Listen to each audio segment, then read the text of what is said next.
भगवत गीता में भगवान श्री कृष्ण ने न केवल ज्ञान की बातें बताई हैं, बल्कि जीवन जीने की कलाओं के बारे में भी बताया है। भगवान श्री कृष्ण ने अर्जुन को जो गीता का उपदेश दिया है, वह हर मनुष्य के लिए प्रेरणा स्रोत साबित हो सकता है। गीता में भगवान श्री कृष्ण अर्जुन को उपदेश देते हैं कि आनंद मनुष्य के भीतर ही निवास करता है, परंतु मनुष्य उसे स्त्री में, घर में और बाहरी सुखों में खोज रहा है। श्री कृष्ण कहते हैं कि भगवान उपासना केवल शरीर से ही नहीं बल्कि मन से करनी चाहिए। भगवान का वंदन उन्हें प्रेम बंधन में बांधता है। मनुष्य की वासना ही उसके पुनर्जन्म का कारण होती है। मनुष्य इंद्रियों के अधीन है, इसलिए उसके जीवन में विकार और परेशानियां आती हैं। मनुष्य के अंदर धैर्य, सदाचार, स्नेह और सेवा जैसे गुण सत्संग के बिना नहीं आते हैं। श्री कृष्ण कहते हैं, जिस प्रकार शरीर से वस्त्र मैल होने पर बदलते हैं, ठीक उसी प्रकार मन में यानी हृदय में मैले होने से उसे निकाल देना चाहिए। जवानी में जिसने ज्यादा पाप किए हैं, उसे बुढ़ापे में नींद नहीं आती है, उसे वह पश्चाताप में बिताते हैं। भगवान ने जिसे संपत्ति दी है, उसे गाय रखकर सेवा करनी चाहिए, इससे भगवान प्रसन्न होते हैं।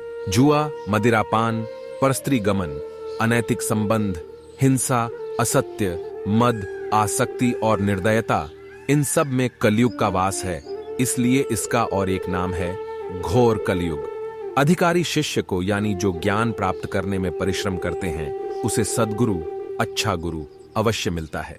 भगवान श्री कृष्ण कहते हैं कि मनुष्य को अपने हृदय को बार बार समझने की कोशिश करनी चाहिए।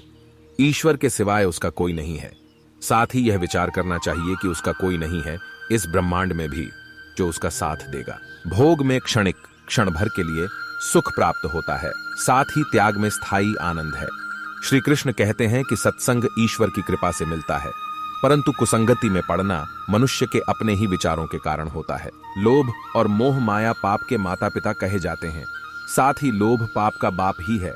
श्री कृष्ण कहते हैं कि सत्संग ईश्वर की कृपा से मिलता है, परंतु कुसंगति में पड़ना मनुष्य के अपने ही विचारों के कारण होता है। श्री कृष्ण कहते हैं कि स्त्री का धर्म है कि रोज तुलसी और पार्वती का पूजन करें, इससे उनकी सुख समृद्धि हमेशा बने रहते हैं।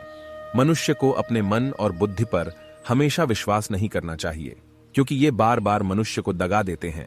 खुद को निर्दोष मानना बहुत बड़ा गुनाह साबित होता है। पति पत्नी पवित्र रिश्ता बनाए रखने से भगवान पुत्र के रूप में उनके घर आने की इच्छा रखते हैं। भगवान इन सभी कसौटियों पर कसकर, जांच परख कर ही मनुष्य को अपनाते हैं। इसलिए मन में गलत विचार नहीं रखना चाहिए। सदैव आप किसी के साथ प्रेम भाव से रहना चाहिए। श्रीमद्भागवत गीता की ये 18 बातें आपके जीवन में ईर्ष्या, मोह, माया, घृणा, लालच एवं काम वासना इत्यादि बुराइयों से मुक्ति प्रदान करेंगी, अगर इन्हें आप अपने जीवन में अपनाते हैं।